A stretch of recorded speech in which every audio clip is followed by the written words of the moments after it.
The collie ran 17 feet across the yard in time that a stopwatch would have measured, but that nobody was watching with a stopwatch, because nobody in that yard was thinking about measurement.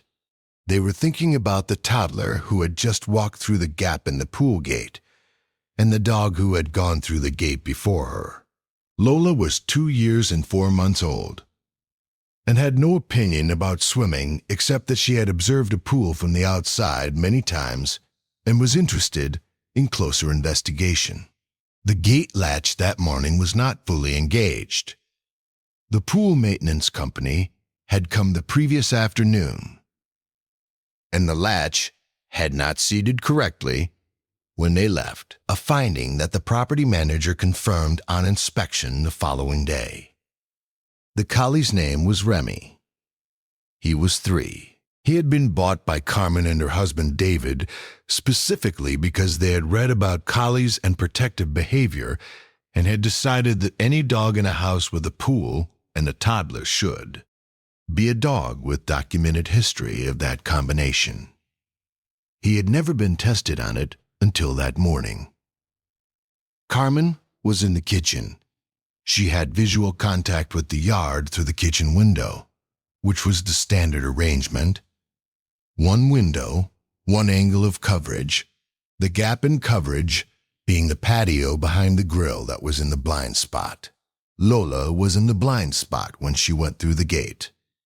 What Carmen saw, looking up from the counter, was Remy moving. The specificity of how he moved was what she would try to describe later. Not the run of a dog going somewhere, but the run of a dog who had calculated exactly where something was going to be and was getting there before it arrived. She was outside in 5 seconds. If you stay for stories about what animals sense before we do, you are in the right place. Subscribe so you do not miss the next one. Remy was in the pool. He was in the pool because Lola was in the pool. Lola had gone over the edge, and Remy had gone in after her. And Lola was holding on to Remy's back because Lola was 2 years and 4 months old, and her instinct in unexpected water was to grab the nearest solid thing, and the nearest solid thing was 70 pounds of collie. Carmen reached them from the edge. She pulled Lola out. Lola was coughing and crying. She was fine. The pediatric emergency physician who assessed her at the hospital confirmed it. She had aspirated a small amount of water.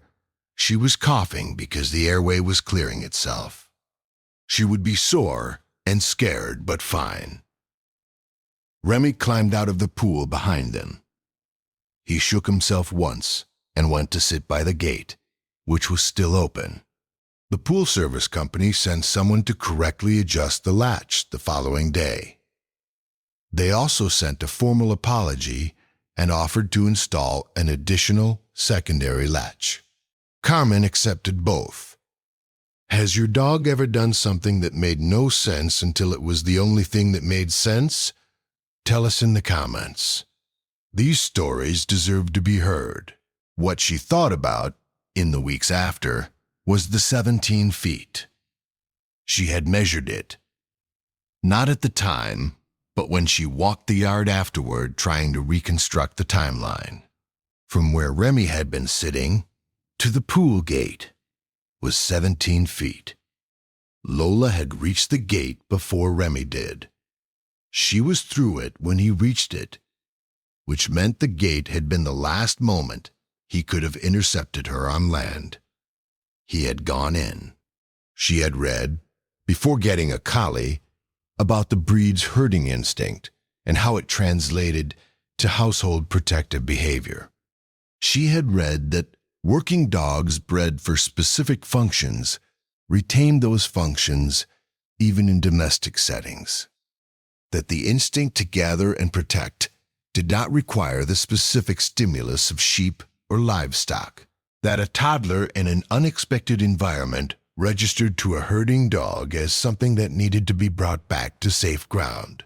The pool was not safe ground, but Remy had assessed that safe ground was no longer accessible and had made the adjustment. He had gone to where she was. Every guardian deserves to be recognized, even the ones who never asked for anything in return. If stories like this matter to you, subscribe so you never miss the next one. David asked her, "Do you think he planned to go in? Do you think he knew that was going to happen?" She said, "I don't think he planned it the way we plan things.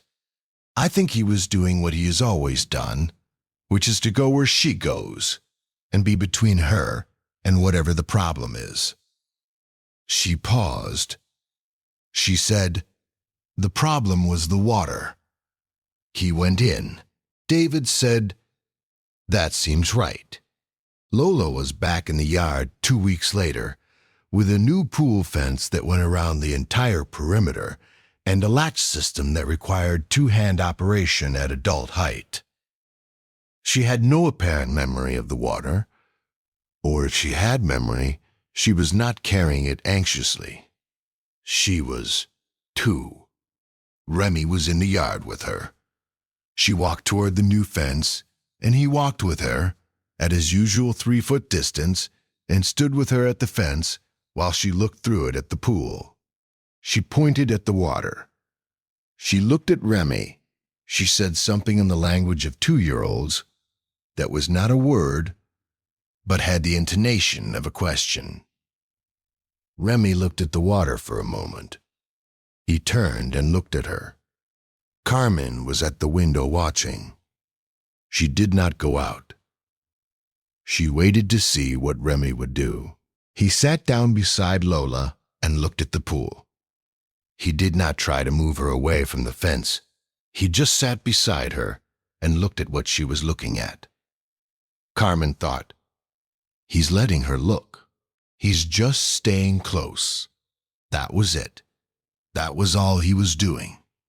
She went back to what she had been doing in the kitchen and left them there at the fence, looking at the water together.